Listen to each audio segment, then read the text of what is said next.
So the Yankees absolutely took it to the Astros in game one.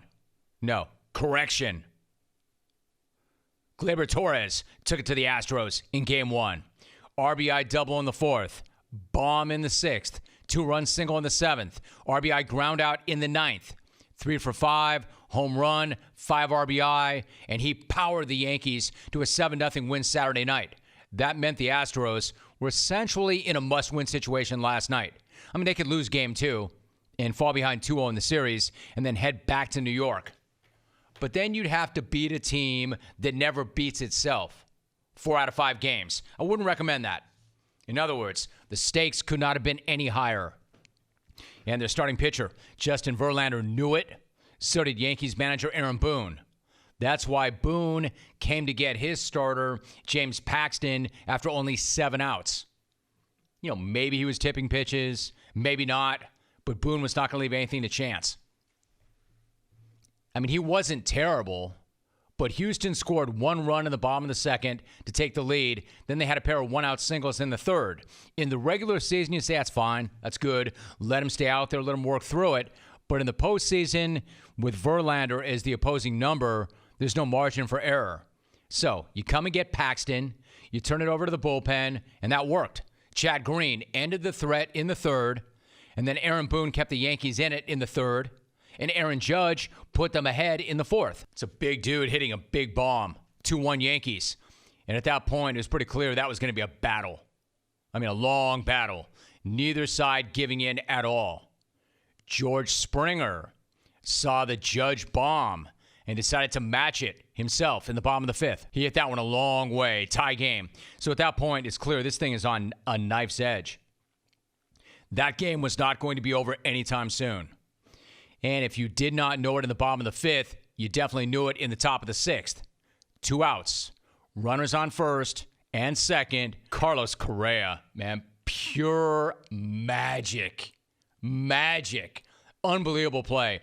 And I've got no problem with sending the runner home in that situation because after that bounce, you're going to need a perfect throw home to get him, and that's exactly what that was.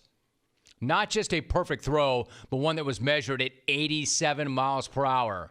So, like, it's having the foresight to be coming over from short, coming over to shade, even to be in position to make that throw and cut down the runner at home was incredible. Like, everything had to go right, and he had to know exactly what was going to happen, or at least anticipate what was going to happen, and he did. I don't know why they sent him, but thank you. Again, I know why they sent the runner. Everybody was doing everything they could to try to scratch out that run. The Yankees thought they had a run. They knew it was going to take a perfect play to get the runner at the plate. And that's exactly what that was. That was like a season's worth of emotion in one single play. And here's the thing about that. It was not just that it was absolute perfection from a 6'4" shortstop. It's that it was a reminder of how good Carlos Correa is. This guy's an absolute star. Injuries have robbed him and even us of that recently. But when this guy's right, he can do things on the field that pretty much nobody else can do. On the field. And he can do things at the plate as well, which I'll get to in a minute. But there was still plenty from both sides to grip about before getting to that point. The pitchers from each team were rolling in from the bullpen and dealing. It's a reminder of how exciting and how tense October baseball can be, even when teams are not scoring. One of my favorite moments of last night was that cut that Alex Bregman took on that 3-0 count in the bottom of the 10th. Look, I don't play favorites, but given where this guy started and what he's accomplished and how he handles himself, Alex Bregman is one of my all-time favorite athletes. I mean, I'm going to own that. I said it. I love the guy. Pound for pound, one of the greatest gamers I have ever seen in any sport. Hell, this guy was swinging 3-0 if he liked it. Hell, yes, he was. And damn near came out of his shoes, hacking. He puts a barrel on that one, and that thing is still flying.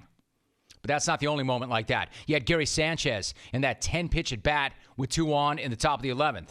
If that stress was getting to be too much, and it was starting to look like that game would never, ever end, no worries, because look who's back. The big dog, Carlos freaking Correa. Man, that was a rocket. You ever hear a home run sound like that? Ever hear a home run sound like that? How about the insane Astros crowd making that house shake like that after 5 hours of crazy stress? I mean, that was amazing. There was nothing fluky about that. Correa went up there with a plan. Not only did he drive it the other way and go oppo, he called his shot. Bregman said he called his shot. Quote, I mean, he knew he was going to end it. When the pitching change came in, he told us. Then he did it. End quote. You know, of course, the oldest cliche in the baseball book is the guy who makes a huge play in the field, and then 5 innings, and a few hours later, he ends the game in the bottom of the 11th. If you've seen that once, you've seen that 1,000 times.